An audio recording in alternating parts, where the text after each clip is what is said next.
All right, men, welcome to today's episode of Strong Men, Strong Marriages. And yes, we are back as Strong Men, Strong Marriages. You know, that's what this started as. That's what this podcast is really about, is how do we become stronger men in God, and create stronger marriages, become better fathers, all of that. So that's what we're gonna return to here. I still may not be doing it every week, but I had a cool breakthrough this week that I wanted to share with you guys. Also, cool update on the supplement company. Got samples in this week. So yeah, we're getting close to getting that first run in. If it's something you're interested in, you'll get an email about it, have a chance to be one of the first people to try it out. It's very well studied. It's gonna work well. Like, I'm taking it already, and feel like it actually is helping as far as like focus and concentration through the day, which is cool. I'm excited about it. So yeah, we're back. I'm Mike Frazier, MD. I'm a psychiatrist and marriage coach, and I help high achieving Christian men have more intimate marriages. Feels good to say that again. Um, so this week, this happens to me a lot, and I know other guys that I've worked with have had this same experience where they felt jealous of how their wife is treating their kids. So, you know, if my kid comes home and tells my wife about their day, she's very attentive, she's very interested, she's excited, she's engaged, she just seems like they're the most important people in the world.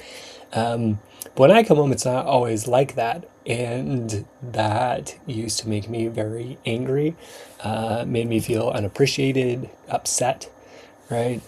Um, the other thing that happened to me a lot is I would get mad at my son for not paying attention to me. Um, and so, because in my mind, I'm like, man, come on, like, I'm the one providing for everybody here. I'm doing a good job of that. I feel like financially providing.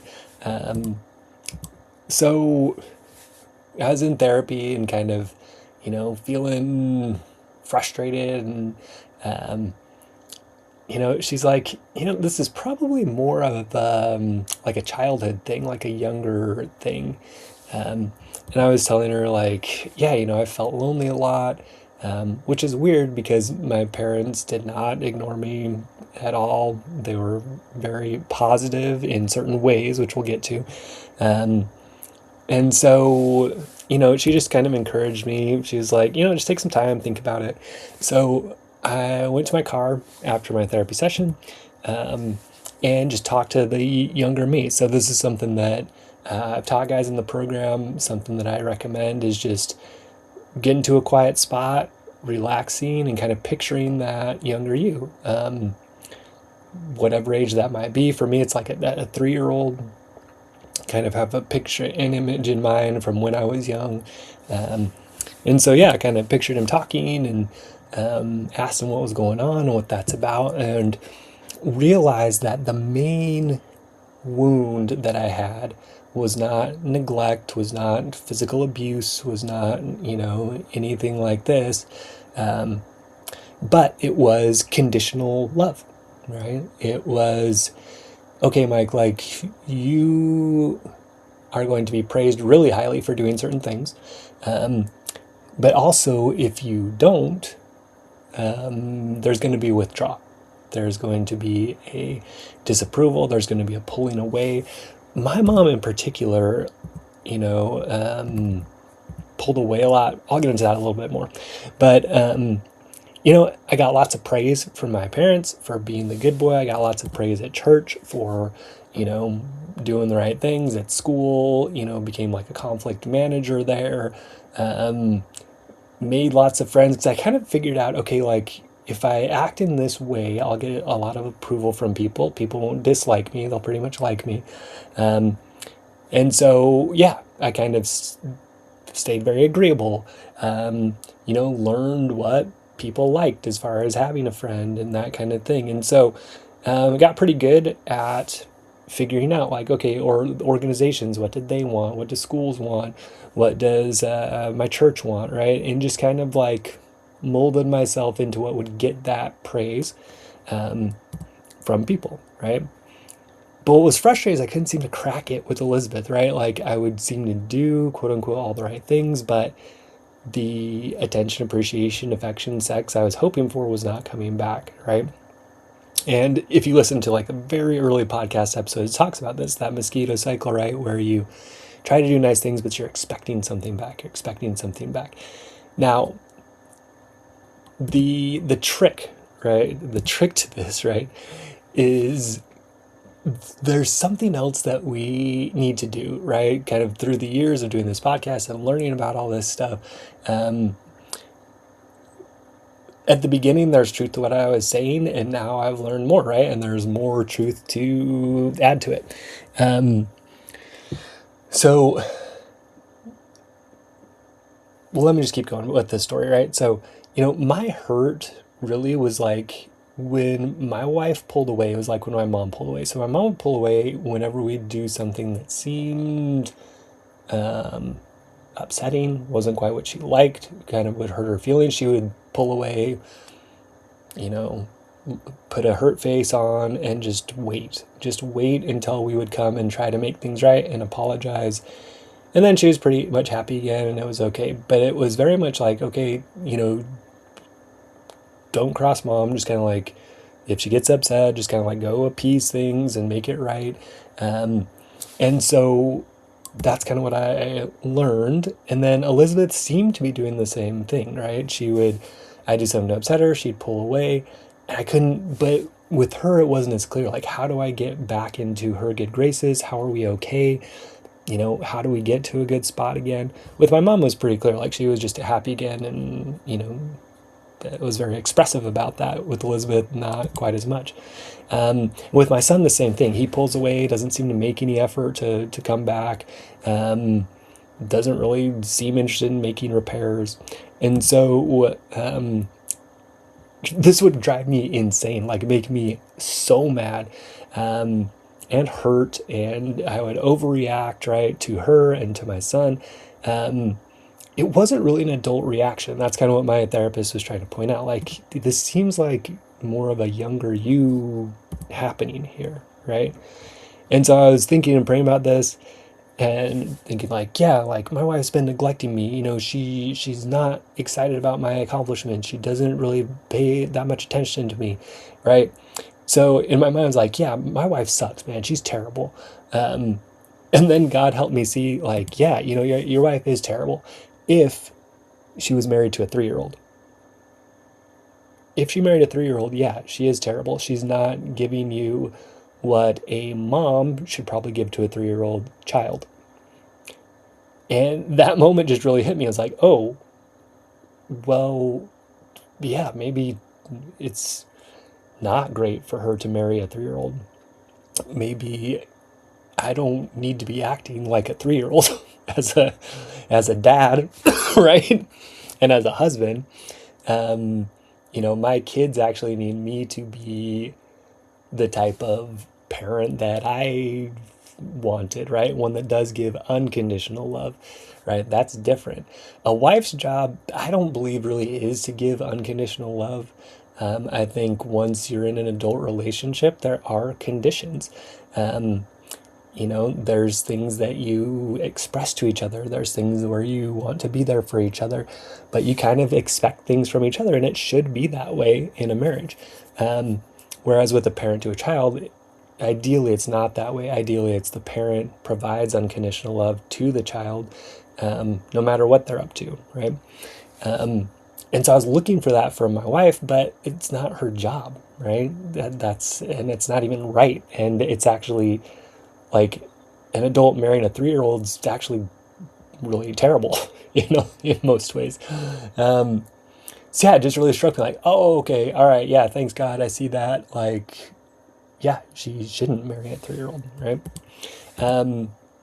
So the other thing when I was seeing this is like, I got to kind of see access to her main hurt. So mine was just kind of this conditional approval, always having to like be the good guy, to get that approval, or else like I might risk that withdraw, right? And I didn't want to feel alone and rejected, so I stayed on the path that seemed to get me acceptance.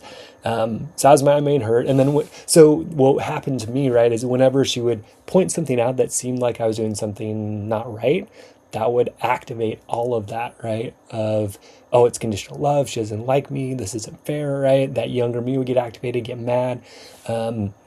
So I was like, okay, yeah, you know what? This isn't really like hers to deal with. I've been doing this for 40 years now, right? 43 years now.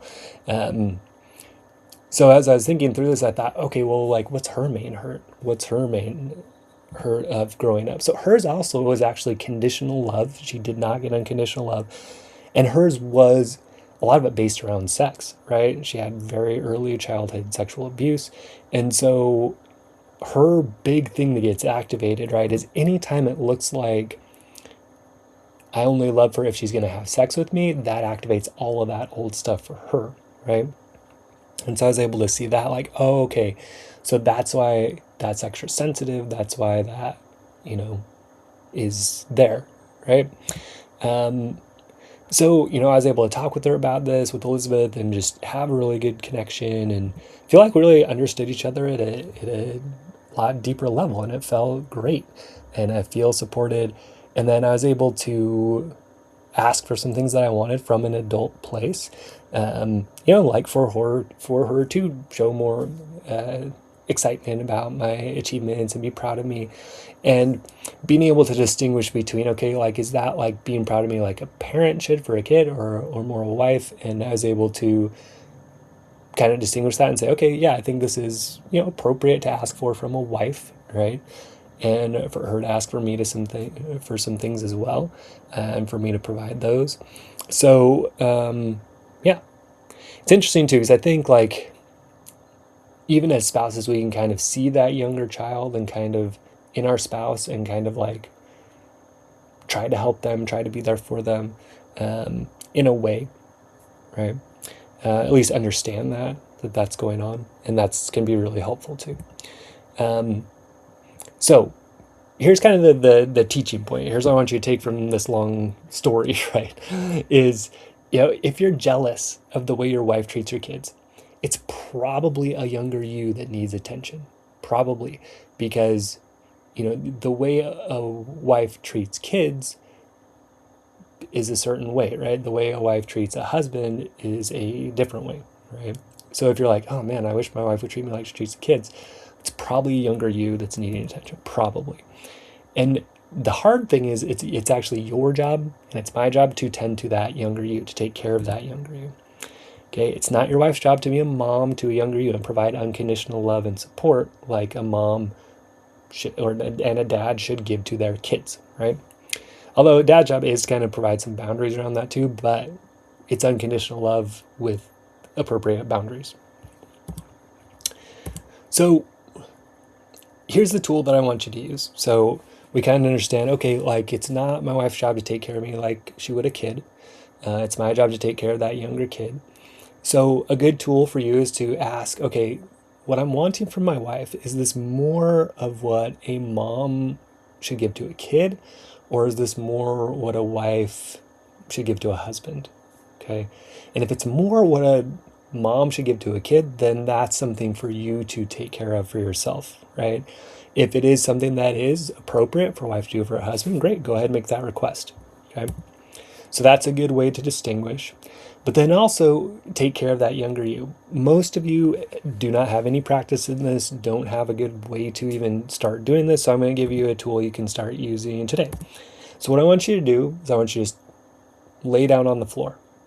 Sounds weird, but I want you to do this. This is the tool.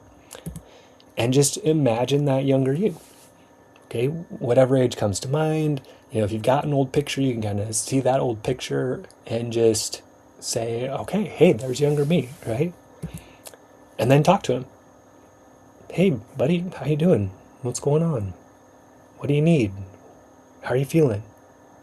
And just listen and have that conversation. Sounds strange, but it's very, very powerful and a great way to access what that younger you needs. And it's cool because you can heal that younger part and then be a better father, because now you're learning, oh, like this is how to parent me, and also this is how to parent a my kids, right? Instead of being harsh, like, oh, suck it up, deal with it, right? Being kind to that younger you. Hey, yeah, of course you're lonely. Yeah, that was scary. That was sad. Let me give you a hug, right? That kind of care is what you want to give to that younger you as you're talking to that younger you. Okay? Yeah, give them hugs, play with them. If they want to play games, go play with them, right? All of that. But yeah, lay down, picture that younger you, talk to them. That's the tool. Give it a shot. If you do this a few minutes every day for the next week, like, it's going to make a huge difference. For me, the main thing is just like telling that younger me, hey, like, he's loved no matter what. No matter what he does, I give him lots of hugs. He likes lots of hugs. And even like I'll just kind of hug myself, like grab my own arms and just kind of like rub them. And it helps a lot, a ton. So one moment that has stuck with me for a long time is I was probably about this age, like two or three. I was potty training, and I remember I'd pooped in a little like container, and then brought it in to my mom and her friends, and they laughed, right? Because I was like, look what I did, and they, it was in the middle of their like meeting or whatever. It probably was pretty funny, but for some reason that moment has really stuck with me, and kind of encapsulated this idea of like conditional love. Like, oh, I did something wrong here. This wasn't the right thing to share. Okay. And so I kind of went back to the younger me and was just like, paused it, when I came out with that, bucket, like a bucket thing of poop, and just was like, yeah, man, hey, great job. Look at that. Like, you did it. You went to the bathroom, you showed it. Awesome. Like, put him on my shoulders. Hooray, right? Just celebrated that expression, right? And it was something that I had done and I was proud of, and just celebrate that, right? And so kind of picturing that has helped me too, as far as that like unconditional love, right? And that's been helping too. So if it may be when you like lay down and you're talking to that younger you, like a moment comes up that just kind of needs to be dealt with in a different way, you can picture dealing with it in that new way and really giving that support that you needed in that moment. And that can be really healing. Okay. So if you want to continue this journey of learning and growing, visit strongmen.io, join the email list there. Yeah, I need a break from the usual coaching right now, but I'm considering, like, there's so much good material that we have. Maybe finding a way to still provide that at a lower cost. That may be coming in the near future here. Yeah, join the email list. You'll get updates on that. There's also a 7-day series on how to be more attractive to your wife that I think you'll like. I may even kind of update that in the near future here, but right now it's still there and it's still good. So strongmen.io, join the email list, and yeah, stay strong in God, men. We will see you next episode.